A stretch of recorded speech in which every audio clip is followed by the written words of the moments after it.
2025 2026 வரைக்கும் நமக்கான total revenue வந்து 1,23,000 கோடியாக உயர்ந்திருக்குது. அது கடந்த முந்தைய ஆட்சி காலத்தில் இருந்து பாத்தீங்கன்னா எவ்வளவு தூரம் உயர்ந்திருக்குன்னு பாக்குறோம்.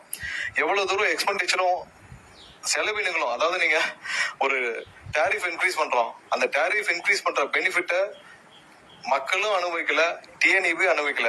யார் அனுபவிச்சாங்கன்னா அந்த 3 அமைச்சரை தான் கேட்கணும். போன ஆட்சி காலத்துல அந்த 3 அமைச்சரை கேட்கணும். அந்த 3 அமைச்சருக்கும் சேர்த்து ஒரு நிழலா இருந்த யாரா, இல்ல அந்த குடும்பமா, இல்ல மாப்பிள்ளையா, பையனா, யாருன்னு நம்ம தான் பார்க்கணும். சோ செலவினங்களும் கூடியிருக்கு, ரெவன்யூவும் கூடியிருக்கு. அதுல கேப், அதுல கடனும் பாத்தீங்கன்னா 87,000 கோடி கடனும் வாங்கப்பட்டிருக்கு. நீங்க அதுக்கு என்ன பண்ணீங்க? வேலைக்கு ஆள் எடுத்தீங்களா? இல்ல 343 பேர் தான் வேலைக்கு ஆள் எடுத்தீங்க. சப்ஸ்டேஷன் என்ன பண்றீங்க? 122 சப்ஸ்டேஷன் தான் பண்ணிருக்கீங்க. எவ்வளவு கொள்முதல் பண்றீங்க? என்ன வந்த கொள்முதல்ல நீங்க என்ன பண்ணீங்கன்னு எல்லாம் தெரியும். டிரான்ஸ்பார்மர்ல 99,000 டிரான்ஸ்பார்மர்ல 44,000 டிரான்ஸ்பார்மருக்கு ஏற்கனவே சிபிஐ வழக்கு தொடுத்திருக்கு. நீங்க அங்க 1,400 கோடிக்கு வாங்கின டிரான்ஸ்பார்மர்ல 397 கோடி ரூபாய் நீங்கள் முறைகேடு செய்ததாக, அரசுக்கு இழப்பு ஏற்பட்டதாக அந்த ஒரு டிரான்ஸ்பார்மர் ப்ரொக்யூர்மெண்ட்ல மட்டும் உங்களுக்கு கம்ப்ளைண்ட் இருக்கு.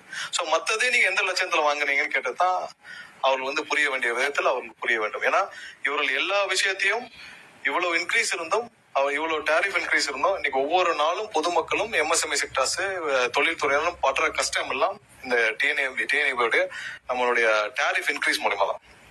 ஏன்னா தொழில்துறை எல்லாருக்கும் பெரிய கஷ்டம், டாரிஃப் இன்க்ரீஸ் ஆயிடுச்சு.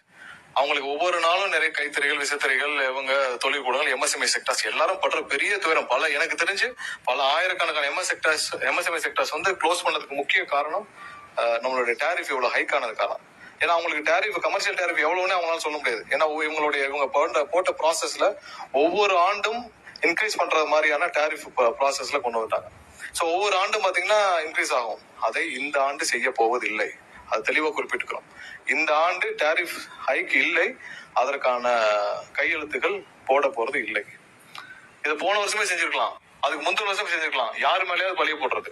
உங்களுக்கு தேவை ரெவன்யூ இன்க்ரீஸ் ஆகுது, அந்த ரெவன்யூ இன்க்ரீஸ் வச்சு நீங்க உங்களுக்கான எக்ஸ்பெண்டிச்சரையும் அதிகரிச்சுக்கிறீங்க, அந்த செலவினங்களை அறிவிச்சுக்கிறீங்க. யாரு கஷ்டப்பட்டானா? மக்கள் கஷ்டப்பட்டான்னா, டிஎன்இபி எம்ப்ளாயிஸ் கஷ்டப்பட்டானா, டிஎன்இபி துறை கஷ்டப்பட்டானா, எது கஷ்டப்பட்டாலும் என்ன, உங்களுக்கு தேவையான டாரிஃப் இன்க்ரீஸ். போன வருஷமே இவர்கள் அந்த டாரிஃப் நாங்கள் செஞ்சிருக்கிறோம். முதல்வர் அண்ணன் விஜய் தலைமையிலான அரசு இந்த வருஷம் டாரிஃப் ஹைக் பண்ண போறது. இது இந்த இன்க்ரீஸ் இருக்காது, அதற்கான அனௌன்ஸ்மெண்ட் இப்பயே சேர்த்து சொல்லிடுறோம். சோ டாரிஃப் ஹைக் இருக்காது.